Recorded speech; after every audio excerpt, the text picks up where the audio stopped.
नमस्कार मित्रांनो, व्लॉग 2 मध्ये तुमचं सर्वांचं स्वागत आहे. तर मित्रांनो, आम्ही चाललो होतो आज पैठणमध्ये गणपती मंडळ टी शर्ट बघण्यासाठी. आम्ही टी शर्ट वगैरे बघितले, तुम्ही पण बघा. आणि त्यानंतर आम्ही निघालो आपल्या जायकवाडी धरणात. तर पूर्ण धरण आपलं भरलेलं आहे.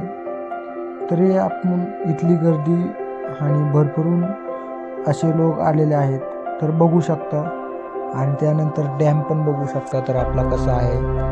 आणि पूर्ण व्हिडिओ मी तुम्हाला दाखवत आहे. तर लाईक, शेअर आणि फॉलो करण्यासाठी विसरू नका.